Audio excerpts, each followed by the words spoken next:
ምሳሌ ነይ ጋር ምሳሌ ሰምልሽ እስከ ዛሬ አድነሻታል። ዛሬ ግን የምልሽን ካላደረሽ በፍጹም አታድኛትም። ኧረ ትይሱ ደግሞ ምን ማለት ነው? ልጅ ትሰምልሽ ምን ማግኘትሽ ፈተሽ ይሄንን ባርለቃሽ ልቅ በይ። ካልሆነ ግን ሲጥ አድርጌ ነው የምደፋት። አስሮሽ ብቻ ስለተወሽ መድብል እንደውም በጣም ጥሩ ሰው ነው። ሀዘን በዘራችሁ የለም። የብሩክን ወንድም ጨምሮ ቤተሰቦቻቸው በሙሉ ጨካኞች ናቸው። ጀግና ብትይ እንደውም ጥሩ ነው። እናታቸው ምን አለበት አብዝታ ወለደቻቸው። ሞገስ እኔ እንደምታየኝ ሁለት ፀጉር እያበቀልኩ በዚህ ምድር ላይ ስኖር የምፈልገውን ሁሉ አግኝቼ አላውቅም። ደስተኛ ሆኜ አላውቅም።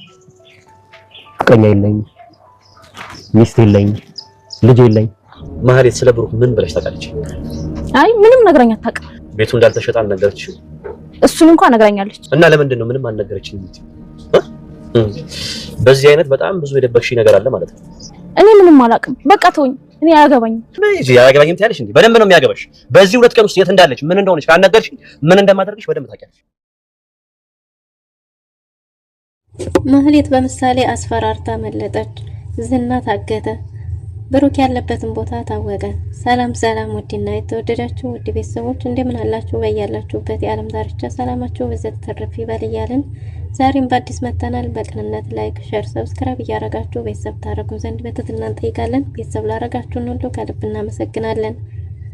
ምሳሌ ተከታታይ ድራማ ብሩክ ያለበት ቦታ ሳይታወቅ ዋላ ደር ብሏል። ይህም ጉዳይ ያሳሰበውና ያስጨነቀው ወንድሙ መድብል የተቻለውን ሁሉ ብሩክ ያለበትን ለማወቅ እያደረገ ነው።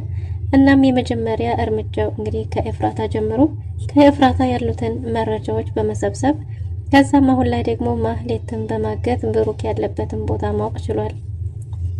በእርግጥም ብሩክ ያለበት ቦታ በቅጡ ይሄ ነው ተብሎ ባይታወቅም ነገር ግን ብሩክ በዝናና በዝና ሰው ግብረ አበሮች እጅ እንደሆነ የሚያሳውቅ ትንሽ መረጃ አግኝቷል።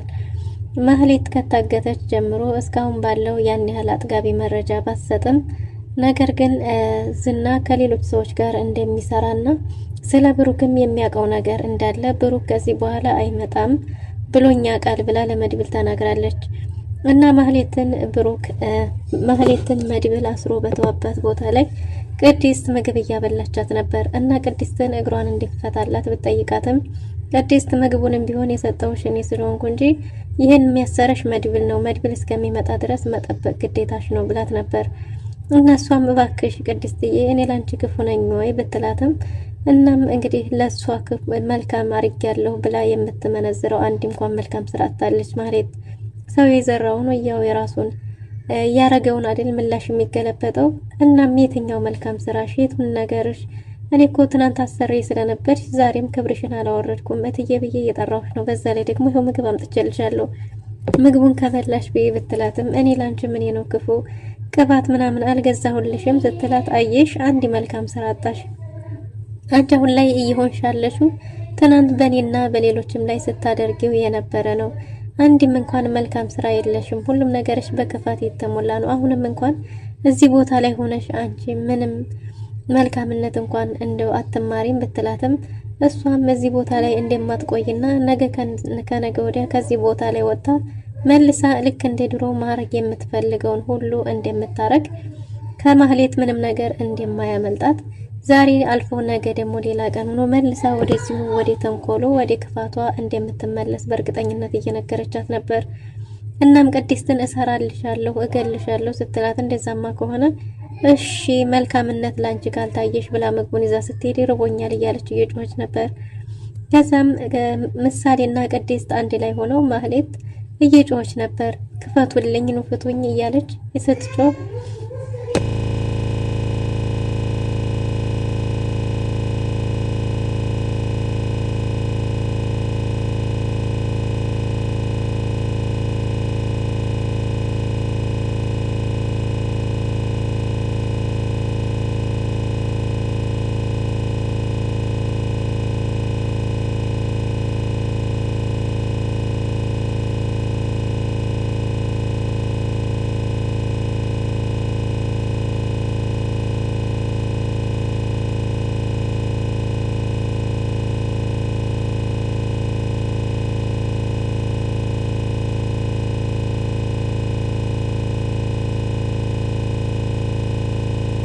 ምሳሌ የማየን ድምጽ ሰማሁኝ ማን ነው እዚህ ያለው ብትልም የሰይጣንን ድምጽ ነው እንጂ የሰማሽው የእሷን ድምጽ አልሰማሽም ብላታለች ቅድስት።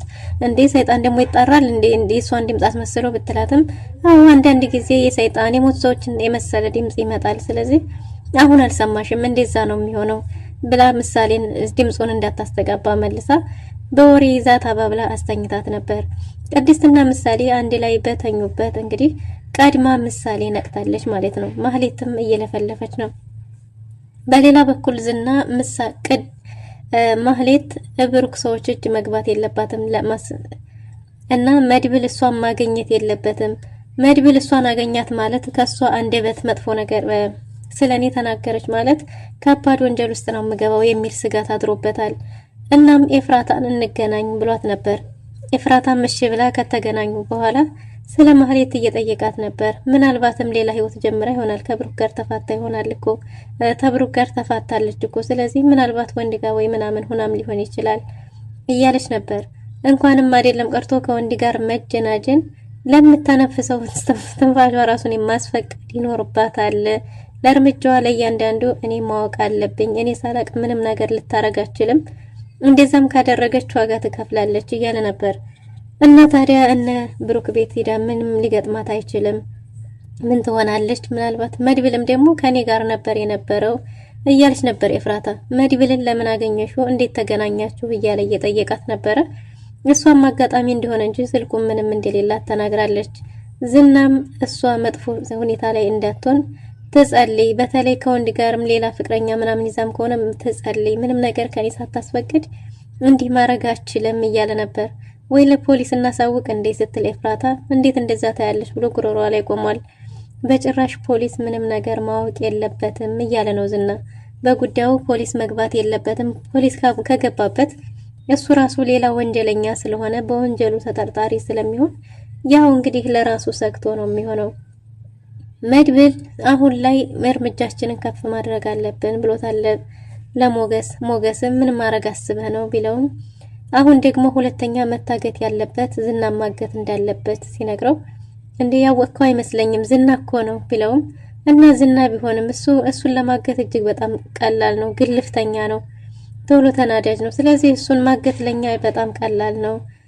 በጣም ብዙ ከባድ ነገር አለ። ከዝና የሚበላልጡ ሌላ በወንጀል እጃቸው የተጨማለቀ ብዙ ሰዎች አሉ። አንተ እስከ ሞት ደረጃ ራሱ ሊያደርሰን ይችላል። ከባድ ሪስክ ነው። ግን ደግሞ ወንድማችን ያንተን የመሰለ ጓደኛና እኔን የመሰለ ወንድም እያለ በህይወት ካለም ይታዘበናል። ቢሞትም ደግሞ ነፍሱ ተወቅሰናለች። ያለበትን ሳናቅ አርፈን መቀመጥ አለብን ወይ? የሚከፈለውን ዋጋ መክፈል ይኖርብናል እያለው ነው። እናም ሞገስ አሁን ላይ ሞትን እንደሚፈራ ሉላን ከነፍሱ በላይ እንደሚወዳትና ከሷ ጋር መኖር ወልዶ ከብዶ የተሻለ ኑሮ ሲኖር ማየት እንደዛ ህልሙ እንደሆነ እየነገረው ነበር። እውነትም ልጅቷን ተወዳታለህ እያለ ነበር መድብልም። አዎ በጣም ነው የምወዳት፣ እኔ ለሷ ስል ምንም ነገር ሆናለሁኝ ምንም ነገር እያለ ነበር። እናም ዝናን ለመጋፈጥ የምታዛልቀኝ አይመስለኝም ቢለውም በጭራሽ አብሬህ ነኝ ከጎንህ ነኝ ብሎታል። እና መድብልም አሁን ደረጃው ከፍ ብሎ የገታው ወደ ዝና አዘንብሏል ማለት ነው። ዝናን መያዝ ቀላል እንደሆነና በዝና በኩል ያሉ ሰዎች ግን በጣም ከባድ እንደሆኑ መድብልም ደግሞ ወንድሙ ያለበትን ሁኔታ እስካላወቀ ድረስ ከተማው ተገለባብጦ በአንድ እግሩ ቢቆም ራሱ ግዴታው እንዳልሆነና ሁሉም ሰው ሞቶ አንድም ሰው ቢቀር ግድ እንደማይሰጥ ግን ደግሞ ወንድሙ ያለበትን ሁኔታ ማወቅ እንዳለበት እየተናገረ ነው። እናም ለሰዎች መኖር ለራስ ሳይኖሩ ለሰው መኖር በጣም ብዙ ዋጋን እንደሚያስከፍልና መድብል በተደጋጋሚ የሚታሰረው በሚስኪኖች እንባ አይቶ ማለፍ እንደማይችል እንደሆነ እየተናገረ ነበር። እናም ለዝና ከዚህ በፊት በምን እንደታሰርኩ 4 አመት ታውቃለህ አይደል እያለው ነበር።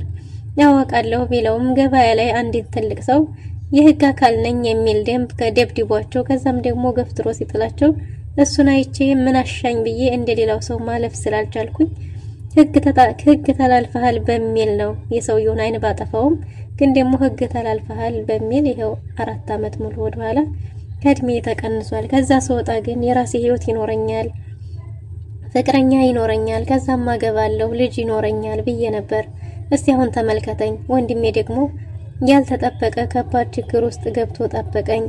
እናም እንግዲህ ምን አሁን ላይ እንደምታኝ ምን አለኝ? ፍቅረኛ የለኝ፣ ጓደኛ የለኝ፣ ጸጉሬ ሁለት መልክ እያወጣ ነውና እስቲ ተመልከተኝ እያለው ነበር። ከዚህም በኋላ ቅርብ ነው እያለው ነበር ሞገስም። ግን ቢሆንም ደግሞ ሁሌም ለሰው መኖር በእርግጥ ቢያስደስትም አንዳንዴ ደግሞ ለራስ ማሰብም ጥሩም እንደሆነ በዚሁ እየተናገረ ነበር። ነገር ግን አሁን ወንድሙን እስከሚያገኝ ድረስ ስለ ወንድሙ ያለውን ነገር እስከሚያውቅ ድረስ እስከ ጥግ ድረስ ዋጋ እንደሚከፍል በቁርጠኝነት እንደወሰነ ተናግሯል። ሞገስም ከጎንህ ነኝ እያለ ነው። ሉላ በየደቂቃው በየሰከንዱ እየናፈቃት ነው። ምክንያቱም አሁን ከዝና ድብደባ፣ ከዝና ግልምጫ፣ ከዝና መታገት ነፃ ወጥታ ንጹህ አየር እየተነፈሰች ነው።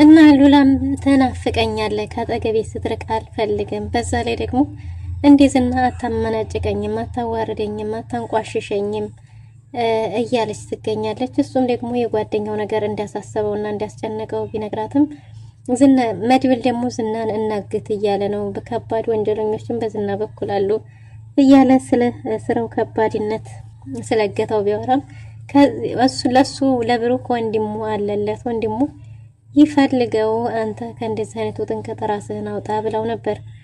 ሞገስም እንዴ ወንድሜ እኮ ነው አብሮ አደጌ ክንዴ መከታ የነበርኩ ብሩክ እነሱን ያለበትን ሳላቅ እንዴት አረፍ ይቀመጣለሁ? የቤቱን አለመሸጥም በተመለከተ እንግዲህ ለእሱን ራሱን አደጋ ውስጥ ከቶ ለልጁ አንድ ነገር ማስቀመጥ ፈልጎ ሊሆን ይችላል እያሉ እየተወያዩ ነበር። በእርግጥም ብሩክ በነዛ ሰዎች እጅ ወይም ማሳስረውታል ወይም ራሳቸው አግተውታል ወይም ገለውታል የሚል ስጋት ውስጥም ገብቷል መድብል። ግን ደግሞ ቢሆንም ይሄንን መልስ እስከሚመለስለት ድረስ እስከ ህይወቱ ፍጻሜ ወይም ደግሞ ህይወትን እስከ መክፈል ደረጃ ቢደርስም ወደ ኋላ እንደማይል እንደሚታገል ተናግሯል።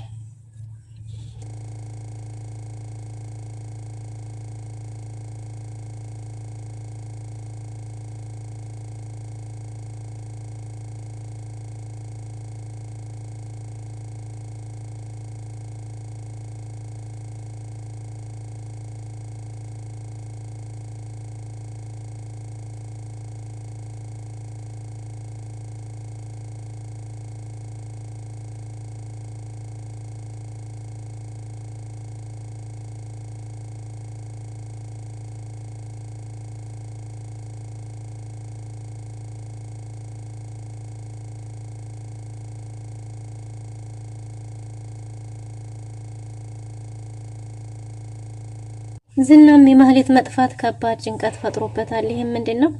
ምን ውስጥ ገብታ ነው? ምን እያደረገች ነው የሚለው ነገር ከባድ ጭንቀት ፈጥሮበታል። ሚስጥሬን ብታወጣስ፣ ስለኔ የምታውቀውን ነገር ብትናገርስ የሚለው ነገር ከባድ ስጋት ጭንቀት ውስጥ ቢያስገብቶታል ማለት ነው። እናም ማህሌት ደግሞ ጥሪዋን መጮሃን አላቆመችም። ፍቱኝ፣ ክፈቱልኝ፣ ፍቱኝ እያለች እየጮኸች ነበር። እናም ቅድስት ውሃ ይዛላት ይሄው ውሃ ብትላትም ውሃ ለምፈልገው ምግብ ነው ብትላትም ውሃውን አልፈልግም ምግብ አይሆንም እሺ ፍችልኝ እያለች እየለመነቻት ነበር። መድብል እስከሚመጣ ጠብቂ ውሃ አንጭልኝ ስላልችኝ ነበር ብላ ተመልሳለች። ቅድስትና ምሳሌ በተኙበት ግን ምሳሌ ቀድማ ተነስታ ድምጹን ማዳመጥ ጀምራለች። ከዛም ቅድስት ምሳሌ እያለች ትጣራ ስለነበረ ይሄ ድምጽ የማያድ የለ እንዴ ብላ ተነስታ ወደዛ ክፍል ስትሄድ ማህሌት ታስራጊታታለች። ማህሌትም እንዴ አንቺ ምን ታረጊያለሽ ብትላትም ምንም ያረገችው ነገር እንደሌለና ምንም እንዳላጠፋች እንዲሁም አባቷ እንደጠፋ አባቷ ጠፍቶ እነሱ እንደደበቋት ጭምር ነግራት እና እንድትፈታት ጠይቃታለች። ምን ሆነሽ ነው? ምን አጥፍተሽ ነው የታገሽው ብትላት የታሰርሽው ብትላትም ምንም ሳታጠፋ ዝም ብሎ አጎቷ እንዲያሰራት ነግራታለች። እና አልናፈቅሽም እንዴ? ጠረንሽ ናፍቆኛል፣ ነይ እባክሽ ነይ ቀፊኝ ነይ ቀፊኝ እያለቻት ነበር። ምሳሌም ፈራተባ እያለች እየፈራች እየሸሸች ቢሆን እሺ ምግብ ላምጣልሽ ወይ ብትላት ምግብም እንደማፈልግ ምንም እንደማፈልግ ነግራት አባትሽ ጠፍቶ እነሱ እየዋሹሽ ነው እንጂ አባትሽ ጠፍቷል ስትላት አባቴ አልጠፋም እኔ የነበርኩበት ሀገር ተመልሶ ሄዶ ነው ብትላትም እነሱ እየዋሹሽ ነው አውቀው ነው አባትሽ ጠፍቷል ያለበትን ቦታ አውቃለሁኝና እኔ ነግርሻለሁ ነይ ቀፊኝ እያለቻት ነበር። ማህሌት ግን ለተንኮል ነው እንደዛ ስታረግ የነበረው ምክንያቱም እጇ ተፈቶላታል። እጇን ፈታ ከዛም ልክ እንዴት ታሰረችውና ነይ ቀፊኝ ጠረንሽ በጣም ናፍቆኛል ናፍቀሽኛል አልናፈቅሽም እንደ እያለቻት ነበር። ምሳሌም ልጅ አይደለች እሷም ደግሞ የእውነት መስሏት እሷም ስለናፈቀቻት ወደ እሷው እየቀረበች ነበር።